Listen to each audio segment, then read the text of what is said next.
Are you looking for effective ways to train your abs without jeopardizing your lower back? Well, my name is Dr. Evan Schwindt, and today we're going to go through our top 13 exercises to do exactly that.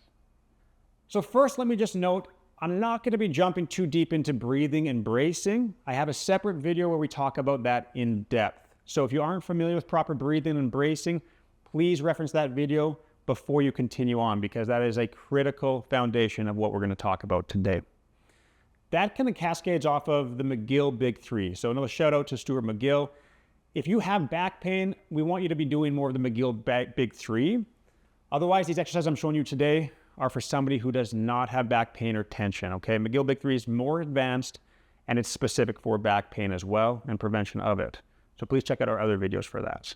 These 13 exercises, now these are gonna be great ones though to do at the end of your workout. When you're just looking to get that nice little core workout, maybe if you're lean enough, you're trying to work on getting those six-pack muscles, that's what this is gonna help you with, and not trade it for low back pain. A simple message for today, you can take this home with you, it's gonna be super critical. Stop doing curl-ups, sit-ups, anything where your spine is flexing. I totally get it. That's the most common thing people do for their abs, but we gotta keep it neutral. Otherwise, if you have low back pain, you're probably not gonna be working out very often. You actually might be laid up in bed or on the couch quite a bit. I'm gonna guess your core is gonna weaken pretty quickly. Funny enough, actually, if you have low back pain, subconsciously, your core shuts off. So turning this a protective mechanism, your low back tightens up and your core shuts off. So please don't think you're training your core by doing something like a curl up and flexing your spine. It will give you the reverse effects of what you're shooting for. So avoid that spinal flexion, okay? Also, the reality is spinal flexion does not transfer to other lifts. So let's say maybe you're trying to get into doing some squats and deadlifts, something compound. You're not gonna wanna be curling like that. That's not a strong position.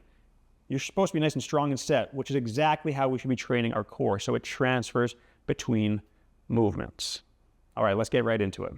Our first exercise of the day here is the Swiss ball rollout. So here we have our Swiss ball. You can choose a height that makes sense for you. You want to be at about parallel level here.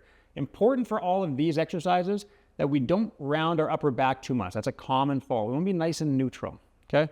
For this first variation, we're just going to be going straight forward and back. Nice linear motion. Keep that upper and mid-back neutral, like I just said. Here you're only moving the shoulders as you keep that core braced.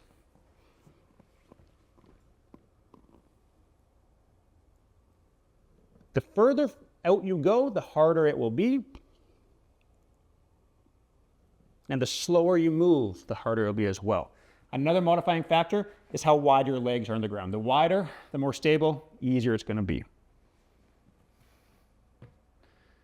All right, for variation number 2 here, we're going to do stir the pots. Still using the Swiss ball. Now we're going to be doing circular motions. That's the only difference. This is a little bit more difficult than the first one.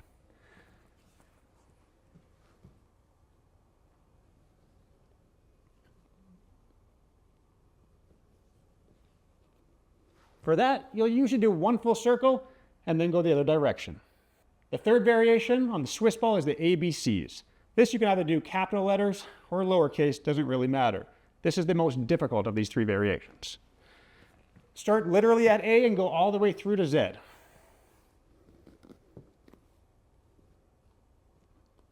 That's A, B, C. And keep that going through to Z. Exercise number 4, the rollout. For this one, you're going to need this little tool to help you roll through. We'll show you some variations afterwards though as well if you don't have this. Absolutely critical with the rollout that you're going to keep your knees, hips, and shoulders as braced as humanly possible. Doing this by bracing your core very tightly. We want to bend the knee, lifting your feet both off the ground so that way you can't cheat. Here's what it looks like. And to make it more challenging, go out further and do it more slowly. Don't let that low back break here.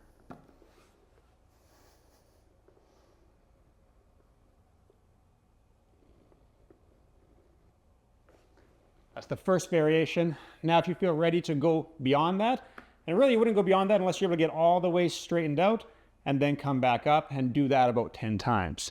If you can do that, then you can go into our exercise number 5, your rollout on your toes, increasing the difficulty even further, yes.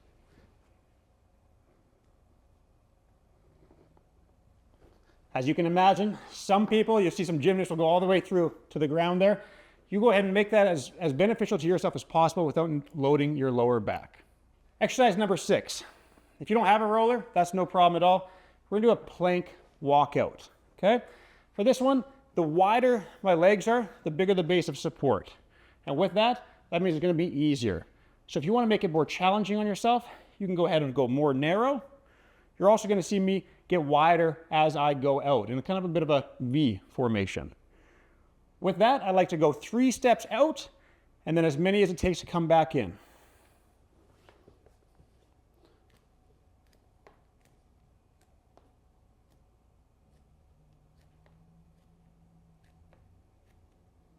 Again, the further out you go, the longer you stretch through and the slower you do it, as well as the more narrow your support is on your legs, the more challenging it will be. Number 7, the weighted dead bug. Now we have a full other series on dead bugs. So if you want some more intricate advice on how to do that, please check out those videos. This one, I'm gonna use a 10-pound plate. Here's how that looks. Keep the low back pressed onto the ground lightly. Legs come up together. So the variation with this weight is that the arms are gonna go back down together towards the ground. The heels look the exact same as they would in a typical dead bug. Alternate legs, keeping that low back on the ground. To increase the difficulty, just go slower. Number 8 is the weighted dead bug, but from a bench. This variation is a little bit more difficult because your legs will go lower, causing a further stretch to your rectus abdominis and more challenging to keep your spine neutral.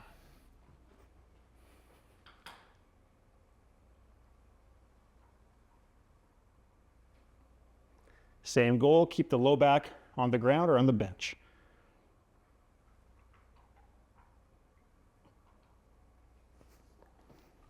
Again, to make that more challenging, just a slower movement. Number 9, the wall bug. Here we're doing the same thing as a dead bug, but we're laying on the ground with a foam roller vertically along our spine and our hands pressed up against a wall.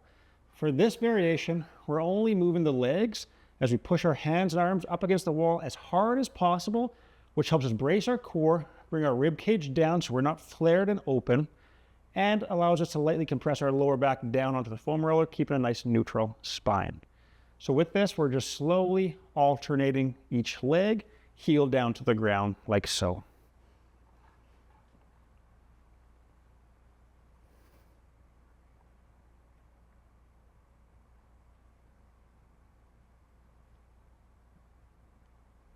Now, in order to make that more challenging, just go ahead and do it slower. Number 10, the ninja bug. This is from the Prague School of Rehabilitation. It's another anti-rotation core exercise using a Swiss ball. For this, you're going to get into a nice sort of dead bug starting position. You're going to push the arms towards the ball and the thighs towards the ball as well, so that's going to really contract your core. When you have that, you want to make sure that that low back is again on the ground, just like we see with all of our exercises. From there, we're going to be doing rotation side to side.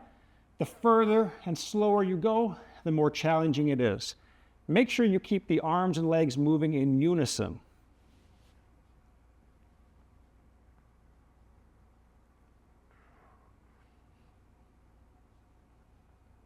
If you are to drop out and have one arm drop out, you're going to quickly fall over.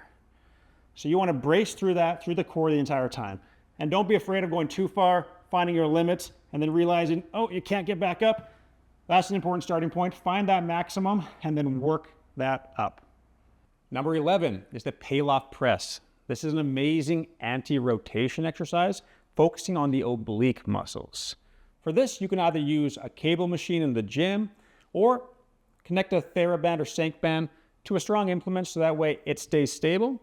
Here I'm going to tie that around my inner hand, then grasp the hands together, keep my core stiff and strong like we talked about with the abdominal bracing, starting towards my chest, push out, doing my best to keep the line parallel to the ground. At the very end, hold for a couple seconds, come back in. And one more of those.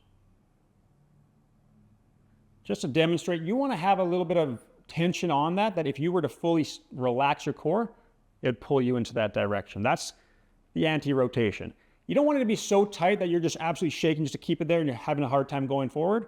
You want to be able to go forward, but at the same time, you know, if you were to break, it would pull you inwards, okay? Now we have a whole separate video diving deeper into the Paloff Press on some of the advanced moves for this as well. So please take a look at that. Number 12, the Vinci Plank.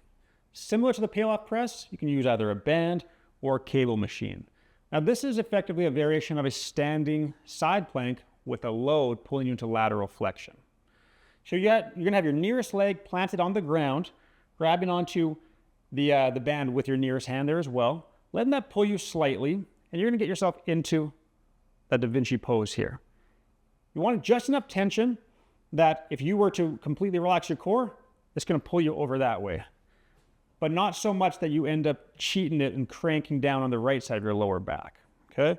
Those are common faults. So instead, get yourself set up with a nice amount of tension, lock in, brace through the core, hold that. Now, if you can do this for longer than 45 seconds, you're probably not trying hard enough. That's the way you can increase the difficulty. Is going to be the resistance or the weight if you're on a weight plate, as well as the time. Shoot for 45 seconds. Number 13, the RKC Plank. RKC stands for the Russian Kettlebell Challenge. Now with planks, commonly you're going to see a bunch of little micro movements happening. That might be okay, but what we're trying to do here is really focus on a neutral spine, strengthening the abs, not irritating the low back. So in RKC, it forces the abdominal muscles and spinal stability. What you're doing with an RKC is you're going as hard as you possibly can. That's going to minimize those movements. You're going to drive your elbows in towards your knees as hard as possible, and it's a full body squeeze, including your glutes. If you can do this for longer than 20 seconds, you are not trying hard enough. This is what it looks like.